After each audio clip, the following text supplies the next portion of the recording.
증권통시황센터입니다. 1900선 위에서 코스피지수 추가 상승에 제동이 걸린 상황입니다.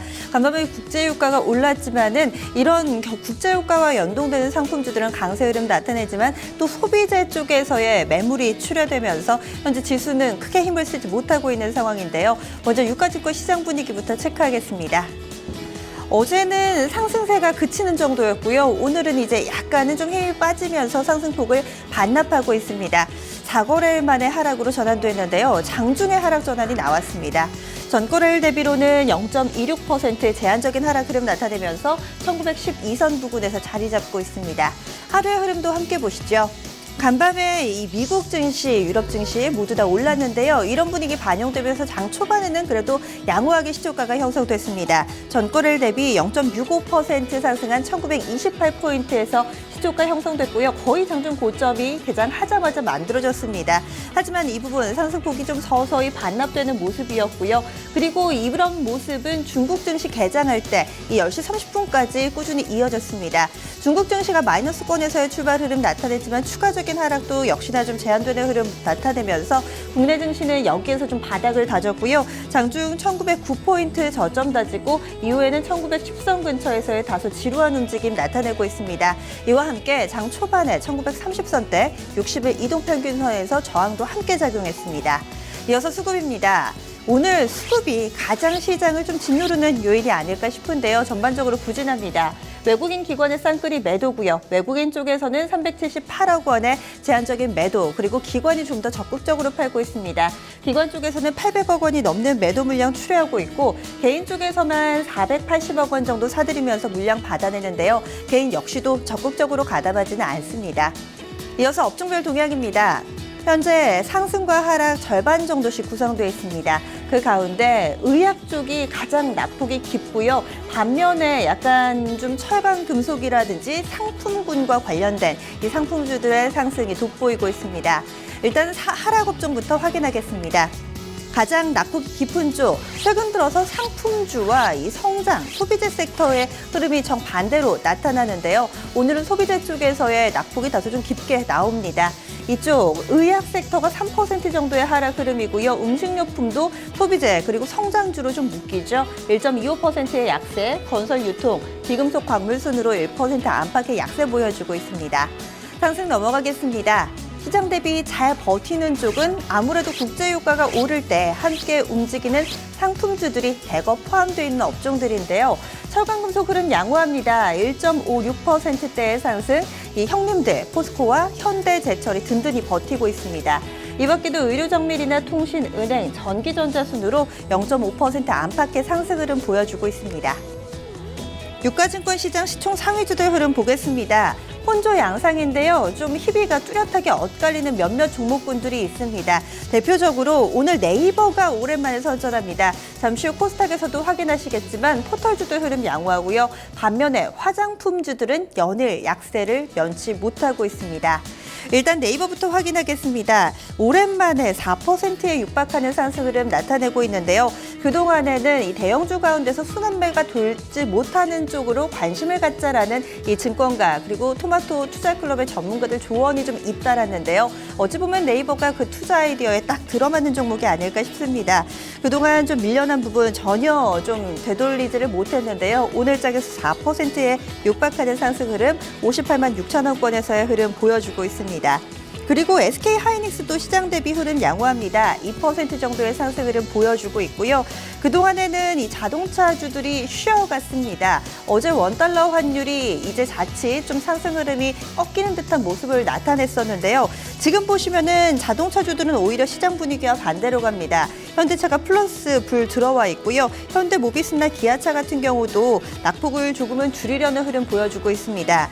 힌트는 오늘 원달러 환율 동향에서 좀 보실 수 있는데요. 지금 보시는 내용은 서울 외환시장 아니고 이 NDF 역외 시장입니다. 현재 원달러 환율이 상승으로 좀 돌아서 있다는 점 특징되겠고요. 현재 서울 외환시장에서 원달러 환율도 낙폭 대체로 만회하면서 1230원 근처까지 왔습니다. 이와 연동된 흐름 자동차 쪽에서 포착되고 있습니다. 삼성전자는 강보합권에서 흐름 보여주고 있고요. 반면에 조정받는 쪽 톱10 가운데 가장 낙폭 큰 종목은 아모레퍼시픽입니다.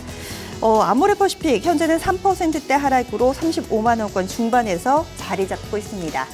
이어서 특징적인 종목군 넘어가겠습니다. 아무래도 국제유가라는 키워드와 연동해서 움직이는 종목군들은 시장 대비 선전합니다. 화학주들 그리고 정유주, 상품주 쪽으로 매기가 쏠리고 있는데요. 대표적으로 이 정유주들 그리고 NCC 관련된 순수 화학업체가 잘 갈 때도 다소 무겁게 움직였던 금호 석유가 오늘은 강하게 움직입니다. 7%에 육박하는 상승 흐름 보여주면서 현재는 6만 원권 위로 올라서 있는 모습이고요. 국제유가 상승 움직임과 맞물리면서 정유주 3인방도 일제히 2에서 4%대 고른 상승 흐름 보여주고 있습니다. 오샤이는 이 폴리실리콘 하락 흐름이 좀 멈췄다. 이런 분석들 좀 나오면서 부진한 실적에도 불구하고 최근 연일 상승 흐름 이어가고 있는데요. 오늘까지 8거래일 연속 상승으로 현재는 4%대 오름폭 보여주고 있습니다. 롯데케미컬도 상승 흐름 동참하고 있고요.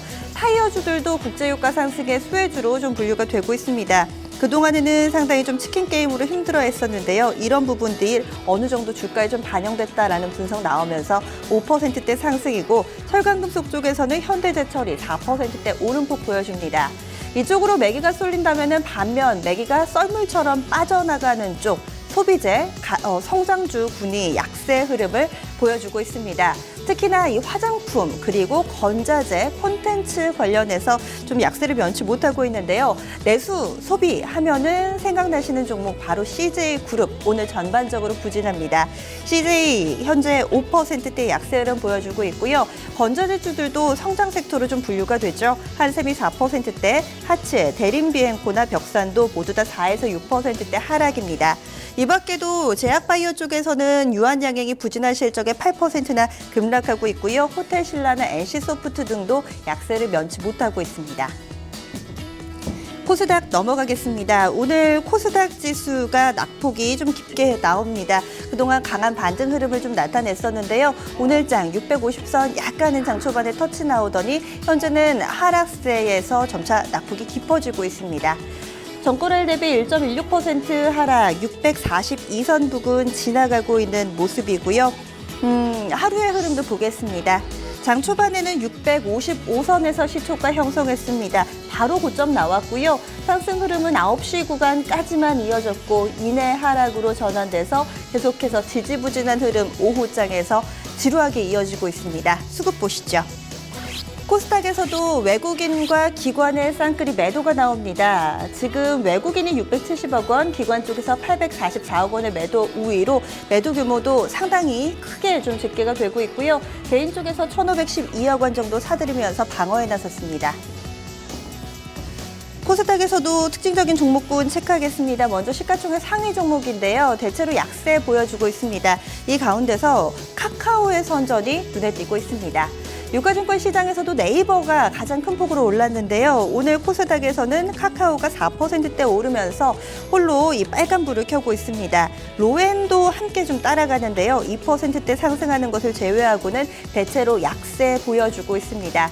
셀트리온도 현재 10만 원이 아슬아슬한 모습 다시금 연출되고 있고 CJ ENM 6%로 현재 톱10 가운데 가장 낙폭이 깊습니다. 컴투스도 5%대 하락으로 오늘 콘텐츠 쪽에서의 부진이 돋보이고 있습니다. 이어서 오늘의 테마 정리하겠습니다. 좋은 쪽과 그리고 다소 부진한 쪽 키워드 두 가지인데요. VR 바로 가상현실과 콘텐츠입니다. VR 쪽에서는 그동안 MWC 이전과 이후에도 꾸준히 좀 매기가 형성되면서 가장 핫한 테마였는데요. 하지만 단기 급등에 대한 차익시험 매물이 나왔고 일부 업체에서는 우리가 VR과는 직접적인 상관관계가 없다라고 밝히면서 시세가 요동치고 있습니다. 대표적으로 한국큐빅인데요. 현재 윗꼬리를 길게 달았습니다. 장중에 상한가 기록했다가 지금 현재도 빠르게 호가창 바뀌는 것 증권통톡에서 확인하고 계신데요. 회사 측에서 우리 회사는 이 VR과 상관이 없다라고 밝혔습니다. 한국큐빅 회사 측 관계자 입장에 따르면 자동차 내장재를 만드는 업체로서 직접적인 VR과의 상관관계를 부인하고 나섰는데요. 이 내용 나오자마자 한시 구간대에 갑자기 상승폭을 반납하면서 현재는 하락 전환 임박해 있습니다. 3분봉 보시면 주가의 급격한 변화 좀 체크해 보실 수가 있고요. 나머지 종목군들도 투자 심리가 위태위태합니다. 덱스터도 윗꼬리를 좀 달고 있고요. 레드로버, 나무가, 조이시티 모두 다 마찬가지 흐름입니다. 이렌텍도 현재는 1%의 상승에 그치고 있는 모습이고요. 반면에 끝까지 유지되고 있는 쪽은 에스코넥입니다. 23%대 급등세를 보여주고 있고 이 종목은 어제 상한가로 마감이 됐었는데요. 현재도 추가적으로 상승 흐름 나타나고 있는 종목군입니다. VR 내에서는 시세 차별화가 오늘 장에서 특징되겠고요. 이어서 콘텐츠 넘어가겠습니다. 중국 쪽에서 이 무역 장벽을 높일 것이다. 시장에 우려가 있었는데 그것이 실제로 하나둘씩 실체를 드러내기 시작했습니다. 다음 달 3일부터 이 중국 내에서 외국계 합자나 합영 회사들은 인터넷 출판업 사업을 하지 못하게 되는데요. 이 부분이 한류 콘텐츠에 대한 우려로 확산이 되면서 국내 콘텐츠 그리고 엔터주들까지 투자 심리가 위축되고 있습니다.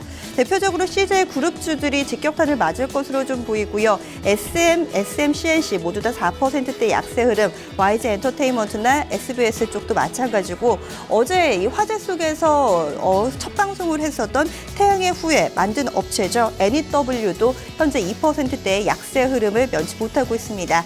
하지만 SM을 비롯한 업체에서는 질적인 피해는 제한적일 것이라면서 투자 심리 위축에 대해서는 우려를 표하고 나섰습니다. 선물 시장 넘어가겠습니다. 선물 3월물 현재 지수입니다. 그동안 외국인이 선물 쪽에서 매수를 좀 유입시켰는데 오늘은 선물도 매도로 대응을 하면서 현재 지수는 약보합권인데요. 0.15% 하락 235선 부근 지나가고 있습니다. 마지막으로 선물 수급입니다. 외국인이 그 사이에 매수가 전환이 됐습니다. 그나마 좀 다행이 아닐까 싶은데요. 외국인 200계약 정도 매수 우위 나타나고 있습니다. 기관도 600계약 정도 매수. 현물과는 다르게 선물 쪽 쌍끌이 매수고요. 개인 쪽에서는 600계약 정도 매도 대응 중입니다. 2시 구간대 시장 상황이었습니다.